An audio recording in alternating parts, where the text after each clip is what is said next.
आलमी सियासत के ऐवानों में इस वक्त एक जलजले किसी कैफियत है और वो सुपर पावर जो चंद हफ्ते पहले तक खित्ते के नक्शे बदलने के दावे कर रही थी, आज पुरस्कार तौर पर जंग का दायरा समेटने और जंग बंदी के रास्ते तलाश करने पर मजबूर दिखाई दे रही है।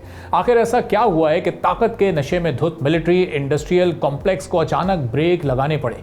इसका जवाब किसी सिफारती हॉल में नहीं बल्कि आलमी तवानाई की मार्केट्स की हकीकत में छुपा हुआ है। एक कहानी सबके सामने होती है जो दुनिया भर को नजर आ रही होती है, लेकिन एक कहानी पर्दे के पीछे भी होती है और पर्दे के पीछे की कहानी यह है कि अमेरिका के स्ट्रेटेजिक पेट्रोलियम रिजर्व यानी तेल के हंगामी कौमी ज़खायर इस वक्त तारीख की कम तरीन सतह पर पहुंच चुके हैं। गुज़िश्ता 43 साल में अमेरिका की ऐसी हालत कभी नहीं हुई। व्हाइट हाउस के पास इस वक्त सिर्फ चंद दिनों का तेल ही बाकी रह गया है। जैसे ही बहर अरब और स्टेट ऑफ हुर्मुज़ में कशीदगी बढ़ी, जंग दोबारा शुरू हुई तो आलमी मार्केट में खाम तेल की कीमतें फिर से बहुत तेजी से ऊपर गईं। अगर अमेरिका जंग को मजीद चंद रोज खींचता है तो उसके अपने मुल्क के अंदर फ्यूल स्टेशंस खाली हो जाएंगे, महंगाई का नया तूफान उबल पड़ेगा और अमेरिकी मईशत मुकम्मल तौर पर जाम हो जाएगी।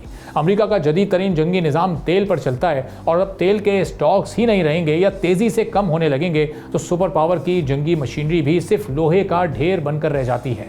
जंग की ताज़ा तरीन सूरत हाल यह है कि हमले रोकने के लिए मुख्तलिफ ममालिक के नामों का सहारा लिया जा रहा है, जबकि असल में अमेरिका और उसके इत्तेहादी अब तक अरबों डॉलर के महंगे तरीन एयर डिफेंस मिसाइल ज़ाय कर चुके हैं, जबकि दूसरी तरफ से आने वाले सस्ते मगर मौलिक ड्रोन्स और हाइपरसोनिक मिसाइल्स ने खित्ते में अमरीकी बहरी बेड़ों और फौजी अड्डों का मुहासरा कर रखा है। अमरीकी बहरिया के पास अब दिफाई मिसाइलों की शदीद किल्लत पैदा हो चुकी है।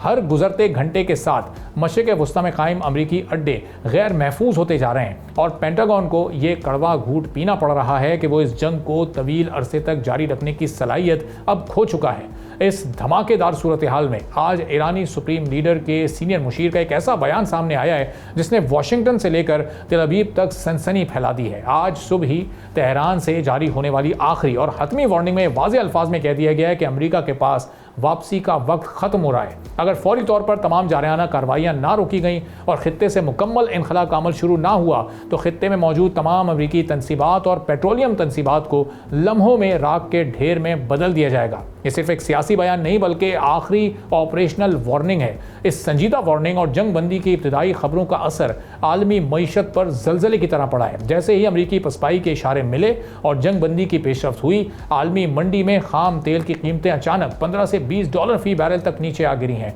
वो ब्रेंट क्रूड जो $100 की हद को अबूर करने के करीब था, अब बहुत तेजी से नॉर्मल सतह पर वापस आ रहा है। स्टॉक मार्केट्स में फैली खौफ की फजा अब थमने लगी है और दुनिया भर में महंगाई का बढ़ता हुआ दबाव वक्ती तौर पर रुक गया है। अगर जंगबंदी का सिलसिला अगले 10 से 15 दिनों तक कामयाबी से बरकरार रहता है और सप्लाई लाइंस मुकम्मल तौर पर बहाल हो जाती हैं तो खाम तेल की कीमत में मजीद 12 से 15% तक की कमी कुछ ही दिनों में हो सकती है। यानी पेट्रोलियम मसनूआत की कीमतें जंग से पहले की मामूल की सतह पर वापस आ जाएंगी। वाशिंगटन में बंद कमरों की हंगामी बैठकों का असल खुलासा यही है कि अमेरिका समझ चुका है कि अब जंग जारी रखने का मतलब फौजी शिकस्त और आलमी माशी तबाही है। इसीलिए अब सुपर पावर का गुरूर खलीज के पानियों में होकर जंग बंदी की राह तक रहा है।